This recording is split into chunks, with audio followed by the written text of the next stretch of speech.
ಓಂ ಶಾಂತಿ. ಇಂದಿನ ಮುರಳಿಯ ದಿನಾಂಕ 10/5/2024. ಪ್ರಾತಃ ಮುರಳಿ. ಓಂ ಶಾಂತಿ. ಬಾಪ್ತಾದ ಮಧುಬನ.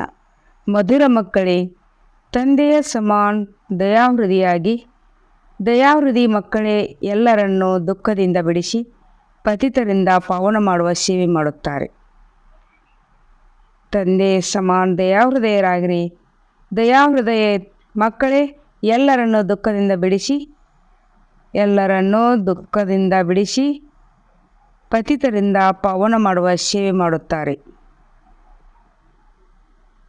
ಪ್ರಶ್ನೆ: ಇಡೀ ಪ್ರಪಂಚದ ಬೇಡಿಕೆ ಯಾವುದಾಗಿದೆ? ಅದನ್ನು ತಂದೆಯ ವಿನ ಬೇರೆ ಯಾರೂ ಪೂರ್ಣ ಮಾಡಲು ಸಾಧ್ಯವಿಲ್ಲ. ಉತ್ತರ: ಶಾಂತಿ ಹಾಗೂ ಸುಖ ಸಿಗಬೇಕೆಂಬುದೇ ಇಡೀ ಪ್ರಪಂಚದ ಬೇಡಿಕೆಯಾಗಿದೆ. ಸರ್ವ ಮಕ್ಕಳ ಕೂಗನ್ನು ಕೇಳಿ ತಂದೆಯು ಬರುತ್ತಾರೆ. ತಂದೆಯು ಬೇಹದ್ದಿನವಾಗಿರುವುದರಿಂದ ಅವರಿಗೆ ನನ್ನ ಮಕ್ಕಳೆಲ್ಲರೂ ಹೇಗೆ ದುಃಖಗಳಿಂದ ಸುಖವಾಗುವುದೆಂಬ ಚಿಂತೆ ಇದೆ. ನನ್ನ ಮಕ್ಕಳೆಲ್ಲರೂ ಹೇಗೆ ದುಃಖಿಗಳಿಂದ ಸುಖವಾಗುವುದೆಂಬ ಚಿಂತೆ ಇದೆ. ತಂದೆಯು ತಿಳಿಸುತ್ತಾರೆ, ಮಕ್ಕಳೇ, ಈ ಹಳೆಯ ಪ್ರಪಂಚವು ನನ್ನದೇ ಆಗಿದೆ. ಎಲ್ಲ ಮಕ್ಕಳು ನನ್ನವರೇ ಆಗಿದ್ದಾರೆ. ಸರ್ವರನ್ನು ದುಃಖದಿಂದ ಬಿಡಿಸಲು ಬಂದಿದ್ದೇನೆ. ಇದನ್ನು ನಾನೇ ಪತಿತರಿಂದ ಪಾವನ ಮಾಡಬೇಕು. ಓಂ ಶಾಂತಿ. ತಂದೆಯು ಮಕ್ಕಳನ್ನು ಪಾವನ ಮಾಡುತ್ತಿದ್ದಾರೆ. ಆದ್ದರಿಂದ ಅಗತ್ಯವಾಗಿ ತಂದೆಯೊಂದಿಗೆ ಪ್ರೀತಿ ಇರಬೇಕಾಗಿದೆ. ಪರಸ್ಪರ ಸಹೋದರರಲ್ಲಿಯೂ ಪ್ರೀತಿಯು ಸರಿಯಾಗಿದೆ. ಒಬ್ಬ ತಂದೆಯ ಮಕ್ಕಳು ಪರಸ್ಪರ ಸಹೋದರಾಗಿದ್ದೇವೆ. ಆದರೆ ಪಾವನ ಮಾಡುವವರು ಒಬ್ಬರೇ ತಂದೆಯಾಗಿದ್ದಾರೆ. ಆದ್ದರಿಂದ ಎಲ್ಲ ಮಕ್ಕಳಿಗೂ ಒಬ್ಬ ತಂದೆಯ ಮೇಲೆ ಪ್ರೀತಿಯು ಹೊರಟು ಹೋಗುತ್ತದೆ. ತಂದೆಯು ತಿಳಿಸುತ್ತಾರೆ, ಮಕ್ಕಳೇ, ನನ್ನೊಬ್ಬನನ್ನು ನೆನಪು ಮಾಡಿ. ಇದಂತೂ ಸರಿ ಇದೆ. ನೀವಂತೂ ಸಹೋದರೆಂದಾಗ ಅವಶ್ಯವಾಗಿ ಕ್ಷೀರಖಂಡರಾಗುತ್ತೀರಿ. ಒಬ್ಬ ತಂದೆಯ ಮಕ್ಕಳಾಗಿದ್ದೀರಿ. ಆತ್ಮನಲ್ಲಿಯೇ ಎಷ್ಟೊಂದು ಪ್ರೀತಿ ಇರುತ್ತದೆ. ನೀವು ದೇವತಾ ಪದವಿಯನ್ನು ಪ್ರಾಪ್ತಿ ಮಾಡಿಕೊಳ್ಳುತ್ತೀರೆಂದರೆ ಬಹಳ ಪ್ರೀತಿ ಇರಬೇಕಾಗಿದೆ. ನಾವು ಆತ್ಮ ಸಹೋದರಾಗುತ್ತೇವೆ. ತಂದೆಯಿಂದ ಆಸ್ತಿಯನ್ನು ತೆಗೆದುಕೊಳ್ಳುತ್ತೇವೆ. ತಂದೆಯೇ ಬಂದು ಕಲಿಸಿಕೊಡುತ್ತಾರೆ. ಯಾರು ತಿಳಿದುಕೊಳ್ಳುವವರಾಗಿದ್ದಾರೆಯೋ ಅವರು ಇದು ಪಾಠಶಾಲೆ ಅಥವಾ ಅತಿ ದೊಡ್ಡ ವಿಶ್ವವಿದ್ಯಾಲಯವಾಗಿದೆ ಎಂದು ತಿಳಿದುಕೊಳ್ಳುತ್ತಾರೆ. ಯಾರು ತಿಳಿದುಕೊಳ್ಳುವವರಿದ್ದಾರೋ ಅವರು ಇದೊಂದು ಪಾಠಶಾಲೆ ಅಥವಾ ಅತಿ ದೊಡ್ಡ ವಿಶ್ವವಿದ್ಯಾಲಯವಾಗಿದೆ ಎಂದು ತಿಳಿದುಕೊಳ್ಳುತ್ತಾರೆ. ತಂದೆಯು ಎಲ್ಲರಿಗೂ ದೃಷ್ಟಿ ಕೊಡುತ್ತಾರೆ ಅಥವಾ ನೆನಪು ಮಾಡುತ್ತಾರೆ. ಭಗವದ್ಗೀತಾ ತಂದೆಯನ್ನು ಇಡೀ ಪ್ರಪಂಚದ ಮನುಷ್ಯರು ಮಾತ್ರರೆಲ್ಲ ಆತ್ಮರು ನೆನಪು ಮಾಡುತ್ತಾರೆ. ಬೇಹದ್ದಿನ ತಂದೆಯನ್ನು ಸರ್ವ ಆತ್ಮಗಳು ನೆನಪು ಮಾಡುತ್ತಾರೆ. ಹಳೆಯ ಅಥವಾ ಹೊಸ ಪ್ರಪಂಚ ಎಲ್ಲವೂ ತಂದೆಯದೇ ಆಗಿದೆ. ಹೊಸ ಪ್ರಪಂಚ ತಂದೆಯದಾದರೆ ಹಳೆಯ ಪ್ರಪಂಚ ತಂದೆಯದಲ್ಲವೇ? ತಂದೆಯೇ ಎಲ್ಲರನ್ನೂ ಪಾವನ ಮಾಡುತ್ತಾರೆ. ಈ ಹಳೆಯ ಪ್ರಪಂಚವು ನನ್ನದೇ ಆಗಿದೆ. ಇಡೀ ಪ್ರಪಂಚದ ಮಾಲೀಕ ನಾನೇ ಆಗಿದ್ದೇನೆ.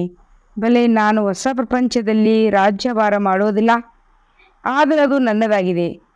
ನನ್ನ ಮಕ್ಕಳು ನನ್ನ ಈ ವಿಶಾಲ ಮನೆಯಲ್ಲಿ ಬಹಳ ಸುಖವಾಗಿದ್ದಾರೆ ಹಾಗೂ ನಂತರ ದುಃಖವನ್ನು ಪಡೆಯುತ್ತಾರೆ. ಇದು ಆಟವಾಗಿದೆ. ನನ್ನ ಮಕ್ಕಳು ನನ್ನ ಈ ವಿಶಾಲ ಮನೆಯಲ್ಲಿ ಬಹಳ ಸುಖವಾಗಿದ್ದಾರೆ ಹಾಗೂ ನಂತರ ದುಃಖವನ್ನು ಪಡೆಯುತ್ತಾರೆ. ಇದು ಆಟವಾಗಿದೆ. ಈ ಇಡೀ ಬೇಹದ್ದಿನ ಪ್ರಪಂಚವು ನಮ್ಮ ಮನೆಯಾಗಿದೆ. ಇದು ಅತಿ ದೊಡ್ಡ ನಾಟಕದ ಮಂಟಪವಾಗಿದೆ. ಈ ಪೂರ್ಣ ಮನೆಯಲ್ಲಿ ನನ್ನ ಮಕ್ಕಳಿದ್ದಾರೆಂದು ತಿಳಿದುಕೊಂಡಿದ್ದಾರೆ. ಇಡೀ ಪ್ರಪಂಚವನ್ನು ನೋಡುತ್ತಾರೆ. ಎಲ್ಲವೂ ಚೈತನ್ಯವಾಗಿದೆ. ಎಲ್ಲ ಮಕ್ಕಳು ಈ ಸಮಯದಲ್ಲಿ ದುಃಖಿಗಳಾಗಿದ್ದಾರೆ. ಆದ್ದರಿಂದ ಬಾಬಾ ನಮ್ಮನ್ನು ಈ ಕೊಳಕು ದುಃಖ ಪ್ರಪಂಚದಿಂದ ಶಾಂತಿಯ ಪ್ರಪಂಚಕ್ಕೆ ಕರೆದುಕೊಂಡು ಹೋಗಿ ಶಾಂತಿ ದೇವ ಎಂದು ಬೇಡುತ್ತಾರೆ. ತಂದೆಯನ್ನೇ ಬೇಡುತ್ತಾರೆ. ಹೀಗೆ ದೇವತೆಗಳಿಗೆ ಹೇಳಲು ಸಾಧ್ಯವಿಲ್ಲ. ಎಲ್ಲರಿಗೂ ಆ ತಂದೆಯು ಒಬ್ಬರೇ ಆಗಿದ್ದಾರೆ. ಅವರಿಗೆ ಇಡೀ ಪ್ರಪಂಚದ ಚಿಂತೆ ಇದೆ. ಇದು ಬೇಹದ್ದಿನ ಮನೆಯಾಗಿದೆ. ತಂದೆಯು ತಿಳಿದುಕೊಂಡಿದ್ದಾರೆ. ಈ ಬೇಹದ್ದಿನ ಮನೆಯಲ್ಲಿ ಈ ಸಮಯದಲ್ಲಿ ಎಲ್ಲರೂ ದುಃಖಿಗಳಾಗಿದ್ದಾರೆ. ಆದ್ದರಿಂದ ಹೇ ಶಾಂತಿದೇವ, ಸುಖದೇವ ಎಂದು ಕರೆಯುತ್ತಾರೆ. ಈ ಎರಡೂ ವಸ್ತುಗಳನ್ನು ಬೇಡುತ್ತಾರಲ್ಲವೇ? ಈಗಂತೂ ನಿಮಗೆ ತಿಳಿದಿದೆ, ನಾವು ಬೇಹದ್ದಿನ ತಂದೆಯಿಂದ ಸುಖದ ಆಸ್ತಿಯನ್ನು ತೆಗೆದುಕೊಳ್ಳುತ್ತಿದ್ದೆವು. ತಂದೆಯು ಬಂದು ನಮಗೆ ಸುಖವನ್ನು ಕೊಡುತ್ತಾರೆ, ಶಾಂತಿಯನ್ನು ಕೊಡುತ್ತಾರೆ. ಬೇರೆ ಯಾರೂ ಸುಖ ಶಾಂತಿಯನ್ನು ಕೊಡುವುದಿಲ್ಲ. ತಂದೆಗೆ ಮಾತ್ರ ದಯ ಬರುತ್ತದೆ. ಅವರು ಬೇಹದ್ದಿನ ತಂದೆಯಾಗಿದ್ದಾರೆ. ನೀವು ಅಪವಿತ್ರ ಆಗುವುದರಿಂದ ದುಃಖಿಗಳಾಗಿ ಬಿಡುತ್ತೀರಿ. ಕಾಮಚಿತೆಯ ಮೇಲೆ ಕುಳಿತು ಪತಿತರಾಗಿ ಬಿಡುತ್ತೇವೆ. ಯಾವ ತಂದೆಯಿಂದ ನಾವು ಇದನ್ನು ಪಡೆದುಕೊಂಡಿದ್ದೆವು ಆ ತಂದೆಯನ್ನೇ ಮರೆತು ಬಿಡುತ್ತೇವೆ. ನೀವೇ ತಂದೆ ತಾಯಿ, ನಮ್ಮಿಂದ ಅಪಾರವಾದ ಸುಖ ಪ್ರಾಪ್ತಿಯಾಗುತ್ತದೆ ಎಂದು ಹಾಡನ್ನು ಹಾಡುತ್ತಾರೆ. ಅದನ್ನೇ ಈಗ ನೀವು ಪಡೆದುಕೊಳ್ಳುತ್ತಿದ್ದೀರಿ. ಏಕೆಂದರೆ ಈಗ ಅಪಾರ ದುಃಖವಿದೆ. ಇದು ತಮೋಪ್ರಧಾನ ಪ್ರಪಂಚವಾಗಿದೆ. ವಿಷಯ ಸಾಗರದಲ್ಲಿ ಮುಳುಗುತ್ತಿರುತ್ತಾರೆ. ಏನನ್ನೂ ತಿಳಿದುಕೊಂಡಿಲ್ಲ. ಈಗ ನಿಮಗೆ ತಿಳುವಳಿಕೆ ಬಂದಿದೆ. ಇದು ರೌರವ ನರಕವಾಗಿದೆ. ತಂದೆಯು ಮಕ್ಕಳನ್ನು ಕೇಳುತ್ತಾರೆ, ಈಗ ನೀವು ನರಕವಾಸಿಗಳೋ ಅಥವಾ ಸ್ವರ್ಗವಾಸಿಗಳೋ? ಯಾರಾದರೂ ದೇಹ ಬಿಟ್ಟರೆ ತಕ್ಷಣ ಸ್ವರ್ಗವಾಸ್ತರಾದರೆಂದು ಹೇಳಿಬಿಡುತ್ತಾರೆ. ಅರ್ಥಾತ್ ಎಲ್ಲ ದುಃಖಗಳಿಂದ ದೂರವಾದರೆ ನಂತರ ಅವರಿಗೆ ನರಕದ ವಸ್ತುಗಳನ್ನು ಏಕೆ ತಿನ್ನಿಸ್ತೀರಿ? ಇದನ್ನು ತಿಳಿದುಕೊಂಡಿಲ್ಲ. ತಂದೆಯು ಬಂದು ಸ್ವರ್ಗವನ್ನು ಸ್ಥಾಪನೆ ಮಾಡುತ್ತಾರೆ. ನಾನು ಮತ್ತು ನೀವು ಮಕ್ಕಳಿಗೆ ರಾಜ್ಯವನ್ನು ಕಲಿಸುತ್ತಾರೆ. ತಂದೆಯು ತಿಳಿಸುತ್ತಾರೆ, ಮಧುರ ಮಕ್ಕಳೇ, ನಾನು ನಿಮಗೆ ಈ ಜ್ಞಾನವನ್ನು ಹೇಳುತ್ತೇನೆ. ನನ್ನಲ್ಲಿಯೇ ಈ ಜ್ಞಾನವಿದೆ. ನಾನು ಜ್ಞಾನಸಾಗರನಾಗಿದ್ದೇನೆ. ಶಾಸ್ತ್ರಗಳ ಅಥಾರಿಟಿಯನ್ನು ಹೇಳುತ್ತಾರೆ, ಆದರೆ ಆ ಶಾಸ್ತ್ರಗಳನ್ನು ಬರೆದವರು ಆತ್ಮಗಳೇ ಆಗಿದ್ದರೆಂದು ತಿಳಿದುಕೊಂಡಿಲ್ಲ. ತಂದೆಯನ್ನೇ ತಿಳಿದುಕೊಂಡಿಲ್ಲ. ತಂದೆಯು ವಿಶ್ವದ ಮಾಲೀಕರನ್ನಾಗಿ ಮಾಡುತ್ತಾರೆ. ಅವರನ್ನೇ ಕಲ್ಲು ಮುಳ್ಳು ಎಲ್ಲದರಲ್ಲಿಯೂ ಇದ್ದಾರೆಂದು ಹೇಳಿಬಿಟ್ಟಿದ್ದಾರೆ. ವ್ಯಾಸ ಭಗವಂತನು ಏನೆಲ್ಲ ಮಾತುಗಳನ್ನು ಬರೆದುಬಿಟ್ಟಿದ್ದಾರೆ. ಮನುಷ್ಯರಿಗಂತೂ ಸ್ವಲ್ಪವೂ ಗೊತ್ತಿಲ್ಲ. ಸಂಪೂರ್ಣ ಬಿಕಾರಿಗಳಾಗಿ ಪರಸ್ಪರ ಜಗಳ ಮಾಡುತ್ತಿರುತ್ತಾರೆ. ತಂದೆ ರಚಯಿತ ಹಾಗೂ ರಚನೆಯ ಆದಿ ಮಧ್ಯ ಅಂತ್ಯವನ್ನು ಯಾರೂ ತಿಳಿದುಕೊಂಡಿಲ್ಲ. ತಂದೆ ಹಾಗೂ ರಚನೆಯ ಆದಿ ಮಧ್ಯ ಅಂತ್ಯವನ್ನು ತಿಳಿಸುತ್ತಾರೆ. ಬೇರೆ ಯಾರೂ ತಿಳಿಸಲು ಆಗುವುದಿಲ್ಲ.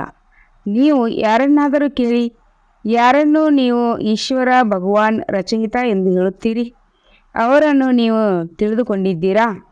ಈಶ್ವರನನ್ನು ಕಲ್ಲಿನಲ್ಲಿ ಮುಳ್ಳಿನಲ್ಲಿ ಇದ್ದಾರೆಂದು ಹೇಳುವುದು ತಿಳಿದುಕೊಳ್ಳುವುದೇನು? ಮೊದಲಿಗೆ ನಿಮ್ಮನ್ನು ನೀವು ತಿಳಿದುಕೊಳ್ಳಿ. ಮನುಷ್ಯರು ತಮೋಪ್ರಧಾನ ಆಗಿರುವುದರಿಂದ ಪ್ರಾಣಿ ಮೊದಲಾದವುಗಳೆಲ್ಲವೂ ತಮೋಪ್ರಧಾನರಾಗಿದೆ. ಮನುಷ್ಯರು ಸತೋಪ್ರಧಾನರಾಗಿದ್ದಾಗ ಎಲ್ಲರೂ ಸುಖಿಯಾಗಿದ್ದರು. ಹೇಗೆ ಮನುಷ್ಯರು ಅದರಂತೆಯೇ ವಸ್ತುಗಳಿರುತ್ತದೆ. ಶ್ರೀಮಂತರು ಉಪಯೋಗಿಸುವ ವಸ್ತುಗಳು ಸಹ ಬಹಳ ಚೆನ್ನಾಗಿರುತ್ತವೆ. ನೀವಂತೂ ಸಂಪೂರ್ಣ ಸುಖಿ ಮತ್ತು ವಿಶ್ವದ ಮಾಲೀಕರಾಗುತ್ತೀರಿ. ಆಗ ನಿಮ್ಮ ಬಳಿ ಇರುವ ಪ್ರತಿಯೊಂದು ವಸ್ತುವು ಸುಖದಾಯವಾಗಿರುತ್ತದೆ. ಅಲ್ಲಿ ದುಃಖದಾಯಿ ವಸ್ತುಗಳು ಯಾವುದೂ ಇಲ್ಲ. ಈ ನರಕವು ಕೊಳಕ ಪ್ರಪಂಚವಾಗಿದೆ. ತಂದೆಯು ಬಂದು ತಿಳಿಸುತ್ತಾರೆ, ಭಗವಂತ ಒಬ್ಬರೇ ಆಗಿದ್ದಾರೆ. ಅವರೇ ಪತಿತ ಪಾವನನೂ ಆಗಿದ್ದಾರೆ. ಸ್ವರ್ಗದ ಸ್ಥಾಪನೆ ಮಾಡುತ್ತಾರೆ. ಸರ್ವಗುಣ ಸಂಪನ್ನ ಎಂದು ದೇವತೆಗಳ ಮಹಿಮೆಯನ್ನು ಮಾಡುತ್ತಾರೆ, ಹಾಡುತ್ತಾರೆ. ಮಂದಿರಗಳಿಗೆ ಹೋಗಿ ದೇವತೆಗಳೊಂದಿಗೆ ಹೋಲಿಕೆ ಮಾಡುತ್ತಾ ತಮ್ಮನ್ನು ನಿಂದನೆ ಮಾಡುತ್ತಾರೆ. ಏಕೆಂದರೆ ಎಲ್ಲರೂ ಭ್ರಷ್ಟಾಚಾರಿಗಳಾಗಿದ್ದಾರೆ. ಶ್ರೇಷ್ಠಾಚಾರಿ ಸ್ವರ್ಗವಾಸಿಗಳಂತೂ ಈ ಲಕ್ಷ್ಮೀನಾರಾಯಣರಾಗಿದ್ದಾರೆ. ಆದ್ದರಿಂದ ಅವರಿಗೆ ಎಲ್ಲರೂ ಪೂಜೆ ಮಾಡುತ್ತಾರೆ. ಸನ್ಯಾಸಿಗಳೂ ಸಹ ಮಾಡುತ್ತಾರೆ. ಸತ್ಯಯುಗದಲ್ಲಿ ಈ ರೀತಿ ಆಗುವುದಿಲ್ಲ. ನಿಮ್ಮದು ಬೇಹದ್ದಿನ ಸನ್ಯಾಸವಾಗಿದೆ. ಬೇಹದ್ದಿನ ತಂದೆಯು ಬಂದು ಬೇಹದ್ದಿನ ಸನ್ಯಾಸವನ್ನು ಮಾಡಿಸುತ್ತಾರೆ. ಅದು ಹಠಯೋಗ, ಹದ್ದಿನ ಸನ್ಯಾಸವಾಗಿದೆ. ಅದು ಬೇರೆ ಧರ್ಮವಾಗಿದೆ. ತಂದೆಯು ತಿಳಿಸುತ್ತಾರೆ, ನೀವು ನಿಮ್ಮ ಧರ್ಮವನ್ನು ಮರೆತು ಎಷ್ಟೊಂದು ಧರ್ಮಗಳಲ್ಲಿ ಸೇರಿಕೊಂಡಿದ್ದೀರಿ. ತಮ್ಮ ಭಾರತವನ್ನೇ ಹಿಂದೂಸ್ತಾನವೆಂದು ಹೆಸರಿಟ್ಟಿದ್ದೀರಿ. ಹಿಂದೂ ಧರ್ಮವೆಂದು ಹೇಳಿಬಿಟ್ಟಿದ್ದೀರಿ. ವಾಸ್ತವದಲ್ಲಿ ಹಿಂದೂ ಧರ್ಮವನ್ನು ಯಾರೂ ಸ್ಥಾಪನೆ ಮಾಡಿಲ್ಲ. ಮುಖ್ಯ 4 ಧಾಮಗಳಿವೆ: ದೇವಿ ದೇವತಾ, ಇಸ್ಲಾಂ, ಬೌದ್ಧ ಹಾಗೂ ಕ್ರಿಶ್ಚಿಯನ್. ನಿಮಗೆ ಗೊತ್ತಿದೆ, ಈಗ ಇಡೀ ಪ್ರಪಂಚ ದೀಪವಾಗಿದೆ. ಇದರಲ್ಲಿ ರಾವಣ ರಾಜ್ಯವಿದೆ. ರಾವಣನನ್ನು ನೋಡಿದ್ದೀರಾ? ಆ ರಾವಣನನ್ನು ಪದೇ ಪದೇ ಸುಡುತ್ತಾರೆ. ಈ ರಾವಣ ಎಲ್ಲರಿಗಿಂತ ಹಳೆಯ ಶತ್ರುವಾಗಿದ್ದಾನೆ. ನಾವು ರಾವಣನನ್ನು ಏಕೆ ಸುಡುತ್ತೇವೆ ಎಂದು ಸಹ ತಿಳಿದುಕೊಂಡಿಲ್ಲ. ಇವನು ಯಾರು ಎಂಬ ತಿಳುವಳಿಕೆ ಬೇಕಲ್ಲವೇ? ಇವನನ್ನು ಎಂದಿನಿಂದ ಸುಡುತ್ತಾ ಬಂದಿದ್ದೇವೆ, ಪರಂಪರೆಯಿಂದ ಎಂದು ತಿಳಿದುಕೊಂಡಿದ್ದೀರಾ? ಅರೆ, ಆ ಪರಂಪರೆಗೂ ಲೆಕ್ಕಾಚಾರ ಬೇಕಾಗಿಲ್ಲವೇ? ನಿಮ್ಮನ್ನು ಯಾರೂ ತಿಳಿದುಕೊಂಡಿಲ್ಲ. ನೀವು ಬ್ರಹ್ಮನ ಮಕ್ಕಳಾಗಿದ್ದೀರಿ. ನಿಮ್ಮನ್ನು ನೀವು ಯಾರ ಮಕ್ಕಳು ಎಂದು ಯಾರಾದರೂ ಕೇಳಿದರೆ, ಅರೆ, ನಾವು ಕುಮಾರಿಯರು ಬ್ರಹ್ಮನ ಮಕ್ಕಳಾಗಿದ್ದೇವೆ. ಬ್ರಹ್ಮ ಯಾರ ಮಗುವಾಗಿದ್ದಾನೆ? ಶಿವ ತಂದೆಯ ಮಗು. ನಾವು ಅವರ ಮೊಮ್ಮಕ್ಕಳಾಗಿದ್ದೇವೆ. ಎಲ್ಲ ಆತ್ಮಗಳು ಅವರಿಗೆ ಮಕ್ಕಳಾಗಿದ್ದಾರೆ. ಮತ್ತೆ ಶರೀರದಲ್ಲಿ ಮೊದಲು ಬ್ರಹ್ಮರಾಗುತ್ತಾರೆ. ಪ್ರಜಾಪಿತ ಇದ್ದಾರಲ್ಲವೇ? ಇಷ್ಟೊಂದು ಪ್ರಜೆಗಳನ್ನು ಹೇಗೆ ರಚಿಸಲಾಯಿತು? ಇದನ್ನು ನೀವು ತಿಳಿದುಕೊಂಡಿದ್ದೀರಿ. ಇದು ದತ್ತು ತೆಗೆದುಕೊಳ್ಳುವುದಾಗಿದೆ. ಶಿವ ತಂದೆಯು ಬ್ರಹ್ಮನ ಮೂಲಕ ದತ್ತು ತೆಗೆದುಕೊಳ್ಳುತ್ತಾರೆ. ಮೇಳ ನಡೆಯುತ್ತದೆ.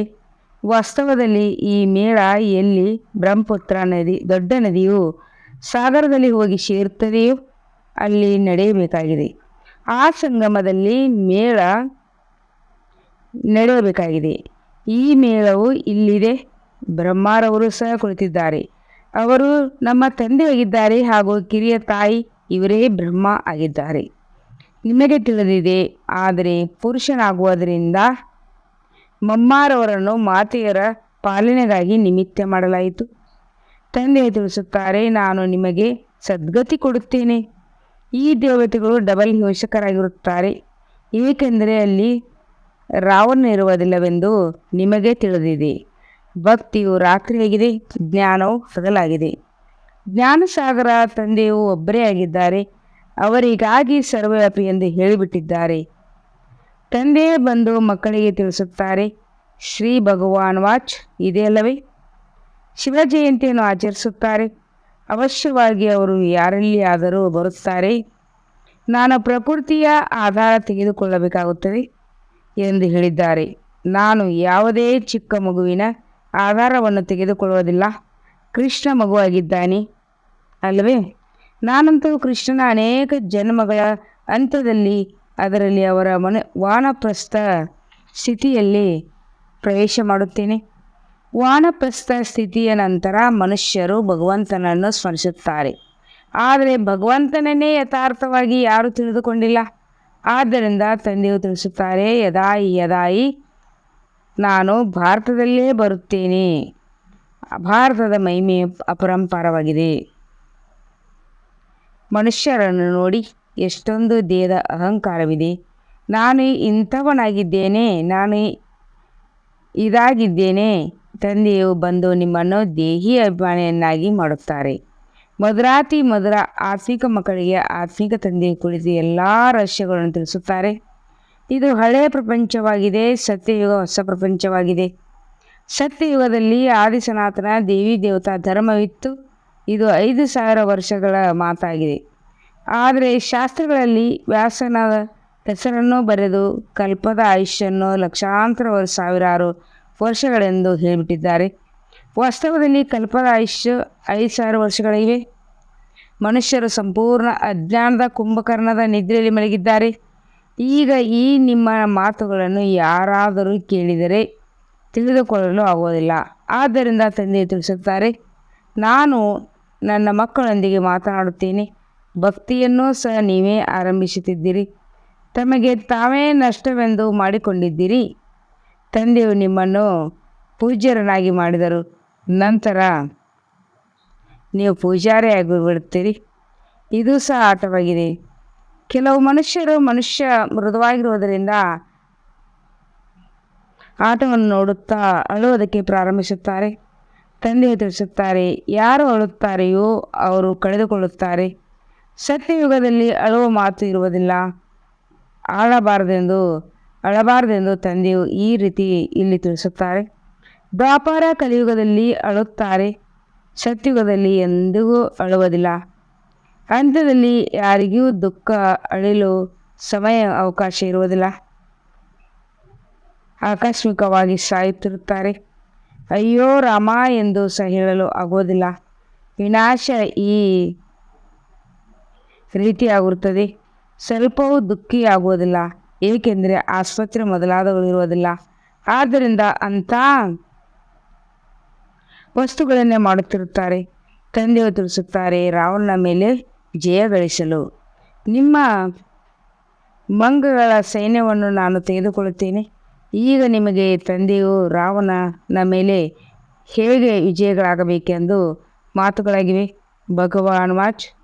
ತಂದೆಯು ಮಕ್ಕಳಿಗೆ ಹೇಳುತ್ತಾರೆ, ಹಿಯರ್ ನೋ ವಿಲ್. ಯಾವ ಮಾತುಗಳಿಂದ ನೀವು ಲಾಭವಿದೆಯೋ ಇಲ್ಲವೋ ಅಂತಹ ಮಾತುಗಳಿಂದ ನಿಮ್ಮ ಕಿರಣಗಳು ಮುಚ್ಚಿಕೊಳ್ಳಿ. ಈಗ ನಿಮಗೆ ಶ್ರೀಮತ ಸಿಗುತ್ತದೆ. ನೀವೇ ಶ್ರೇಷ್ಠಾತಿ ಶ್ರೇಷ್ಠರಾಗುತ್ತೀರಿ. ಇಲ್ಲಂತೂ ಶ್ರೀ ಶ್ರೀ ಎಂಬ ಬಿರುದನ್ನು ಎಲ್ಲರಿಗೂ ನೀಡಿದ್ದಾರೆ. ಒಳ್ಳೆಯದು. ಮತ್ತೆ ತಂದೆಯು ತಿಳಿಸುತ್ತಾರೆ, ತಮ್ಮನ್ನು ಆತ್ಮನೆಂದು ತಿಳಿದು ತಂದೆಯನ್ನು ನೆನಪು ಮಾಡಿ. ಇದು ಎಷ್ಟೊಂದು ಅದ್ಭುತವಾಗಿದೆ. ಸೋಲು ಗೆಲುವಿನ ಬೇದಿನ ನಾಟಕವಾಗಿದೆ. ಅದನ್ನು ತಂದೆಯೇ ತಿಳಿಸುತ್ತಾರೆ. ಒಳ್ಳೆಯದು. ಮಧುರಾತಿ ಮಧುರ ಅಗಲಿ ಹೋಗಿ ಮರಳಿ ಸಿಕ್ಕಿರುವ ಮಕ್ಕಳ ಪ್ರತಿ ಮಾತೃತಾ ಬಾಪ್ತರ ನೆನಪು, ಪ್ರೀತಿ ಹಾಗೂ ಸುಪ್ರಭಾತ. ಆತ್ಮೀಯ ಮಕ್ಕಳಿಗೆ ಆತ್ಮೀಯ ತಂದೆಯೇ ನಮಸ್ತೆ. ಧಾರಣೆಗಾಗಿ ಮುಖ್ಯ ಸಾರ 1ನೇ ಪಾಯಿಂಟ್ ಆಗಿದೆ. ತಂದೆ ಸಮಾನ ದಯಾ ಹೃದಯಾಗಬೇಕು. ಎಲ್ಲರನ್ನು ದುಃಖದಿಂದ ಬಿಡಿಸಿ ಪಾವನ ಮಾಡುವ ಸೇವೆ ಮಾಡಬೇಕು. ಪಾವನರಾಗಲು ಒಬ್ಬ ತಂದೆಯೊಂದಿಗೆ ಬಹಳ ಸುಖ ನೀಡಬೇಕು, ಪ್ರೀತಿ ನೀಡಬೇಕು. 2ನೇ ಪಾಯಿಂಟ್ ಆಗಿದೆ. ತಂದೆಯು ತಿಳಿಸುತ್ತಾರೆ, ಯಾರು ಅಳುತ್ತಾರೆ ಅವರು ಕಳೆದುಕೊಳ್ಳುತ್ತಾರೆ. ಆದ್ದರಿಂದ ಎಂಥ ಪರಿಸ್ಥಿತಿಯಲ್ಲಿಯೂ ಅಳಬಾರದು. ವರದಾನ: ಸ್ವಯಂನ ರಾಜ್ಯದ ಮೂಲಕ ತನ್ನ ಸ್ವಯಂವರಿಗೆ ಸ್ನೇಹ ಸಹಯೋಗಿಯಾಗಿರುವಂಥ ಮಾಸ್ಟರ್ ದಾತಾ ಭವ. ರಾಜ ಅರ್ಥಾತ್ ದಾತಾ ಆಗಿ ಹೇಳುವ ಅಥವಾ ಕೇಳುವ ಅಗತ್ಯವಿಲ್ಲ. ಸ್ವಯಂ ಪ್ರತಿಯೊಬ್ಬರು ರಾಜರಿಗೆ ತಮ್ಮ ಸ್ನೇಹದ ಉಡುಗೊರೆಯನ್ನು ಅರ್ಪಿಸುತ್ತದೆ. ನೀವು ಸಹ ಸ್ವಯಂನ ಮೇಲೆ ರಾಜ್ಯ ಮಾಡುವಂಥ ರಾಜ್ಯವಾಗಿ. ಆಗ ಪ್ರತಿಯೊಬ್ಬರೂ ನಿಮ್ಮ ಮುಂದೆ ಸಹಯೋಗದ ಉಡುಗೊರೆಯನ್ನು ಅರ್ಪಣೆ ಮಾಡುತ್ತಾರೆ. ಯಾರಿಗೂ ಸ್ವಯಂ ಮೇಲೆ ರಾಜ್ಯವಿದೆ ಅವರ ಮುಂದೆ ಲೌಕಿಕ ಅಲೌಕಿಕ ಜೊತೆಗಾರ ಜಿ ಹಾಜೀರ್, ಜಿ ಹುಜೀರ್, ಹಾಮ್ ಎಂದು ಹೇಳುತ್ತಾ ಸ್ನೇಹಿ ಸಹಯೋಗಿಗಳಾಗಿರುತ್ತಾರೆ. ಪರಿವಾರದಲ್ಲಿ ಎಂದೂ ಆದೇಶ ನಡೆಸಬೇಡಿ. ನಿಮ್ಮ ಕರ್ಮೇಂದ್ರಿಯಗಳನ್ನು ಆದೇಶಾನುಸಾರ ಇಟ್ಟುಕೊಂಡಾಗ ನಿಮ್ಮ ಎಲ್ಲ ಜೊತೆಗಾರರು ಸಹ ಸ್ನೇಹಿ ಸಹಯೋಗಿಗಳಾಗುತ್ತಾರೆ. ನಿಮ್ಮ ಕರ್ಮೇಂದ್ರಿಯಗಳನ್ನು ಆದೇಶದನುಸಾರ ಇಟ್ಟುಕೊಂಡಾಗ ನಿಮ್ಮ ಎಲ್ಲ ಜೊತೆಗಾರರು ಸಹ ಸ್ನೇಹಿ ಸಹಯೋಗಿಗಳಾಗುತ್ತಾರೆ. ಸ್ಲೋಗನ್ ಆಗಿದೆ, ಸರ್ವ ಪ್ರಾಪ್ತಿಗಳ ಸಾಧನೆಗಳು ಇದ್ದರೂ ಸಹ ವೃತ್ತಿಯಿಂದ ಉಪರಾಮರಾಗುವುದಕ್ಕೆ ಹೇಳಲಾಗುವುದು ವೈರಾಗ್ಯ ವೃತ್ತಿ. ಸರ್ವ ಪ್ರಾಪ್ತಿಗಳ ಸಾಧನಗಳು ಇದ್ದರೂ ಸಹ ವೃತ್ತಿಯಿಂದ ಉಪರಾಮರಾಗಿರುವುದಕ್ಕೆ ಹೇಳಲಾಗುವುದು ವೈರಾಗ್ಯ ವೃತ್ತಿ. ಇಂದಿನ ಸಮಾನವಾಗಿದೆ. ನಾನು ಆತ್ಮ ವಿಜಯರತ್ನ ಆಗಿದ್ದೇನೆ. ಓಂ ಶಾಂತಿ.